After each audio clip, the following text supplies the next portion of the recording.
There's no finer sight than growing lambs finding their feet on North Yorkshire's lush pastures. So Julian's on an important mission. Today's job is to see a tup who needs a fertility test to see whether he's firing on all cylinders. Stanley, good boy, good boy. We're not quite sure what we have in store for you today.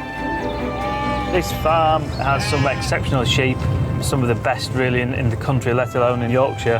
And Julia and husband, you know, are besotted by them really, so they'll be very anxious that the results of today's test are positive.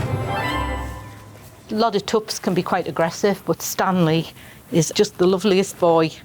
He absolutely loves that. He really is quite softy. We're just a little small holding, but we do take our sheep very seriously. They're all purebred Texels. There's a lot at stake today. If the results of my test say that he's infertile or subfertile, then really that means he's got no future on the farm as a breeding ram. We bought a tup a couple of years ago. He worked fine the first year, fabulous lambs, but the second year he'd gone sterile. So Stanley worked well last year and we've got fantastic lambs, but we need to get him checked out to make sure he's going to do the same again this year. Hi! Hello again. How are you? I'm good, yeah. Yeah, good. Are you all right? Yes, I'm good, thank you. So, this is our patient. Yes, this is Stanley. Stanley the man. So, have you done this before? I have never done this before. So basically, I'll check over his testicles first. That's the first part of the examination to make sure they're the right size and consistency. Yes. The next part, the sort of action part, is sticking a probe up his bum. Right. I have if I say so myself, got a good technique, but it's mainly the button that I press that is the main thrust, as it were, of the procedure. You might possibly need to do the catching. I don't know how you feel about that. That's fine. Okay. Okay, let's go for it. Let's go for it.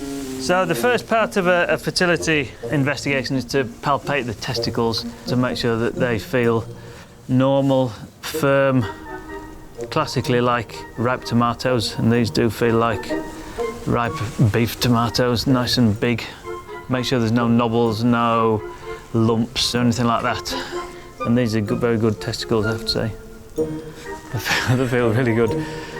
So we measure it at the biggest, widest point, like you do when you're trying to fit a pair of trousers on. Not that you measure your testicles when you put trousers on, around your waist, obviously. Sorry, that's testicles on the brain. The size is really directly related to the fertility. So if you've got small testicles, then that usually means poor fertility. I think, you know, he's right up there with some of the best. His testicles feel fantastic. The circumference is perfectly good. So, so far, he's ticking all the boxes. So that's part one done. Next plan is to get a sample and see what we can do. He looks unfazed at the moment, doesn't he?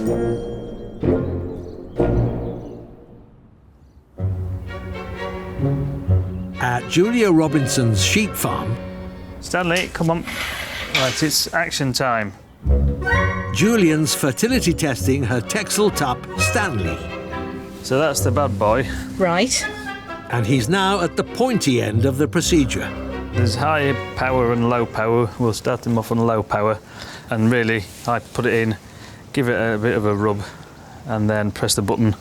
And it gives Stanley a bit of a surprise, but it gets us a sample, so that determines whether he's fertile or not. Because if we don't find that out until 5 months after he goes in with the ewes, then the lambing time's a disaster. There's no lambs at all. So a little bit of short-term stress for Stanley is definitely worth it in the long run.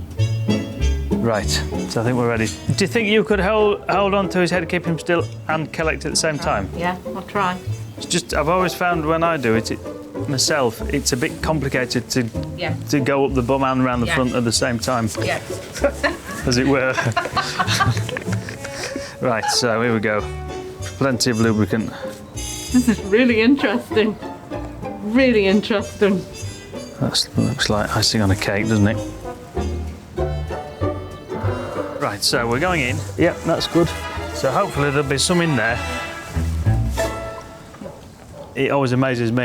In a moment or two, we'll be looking at actually the very building blocks of life itself.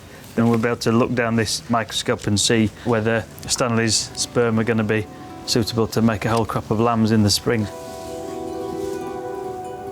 Oh, this is beautiful. Come and look at this.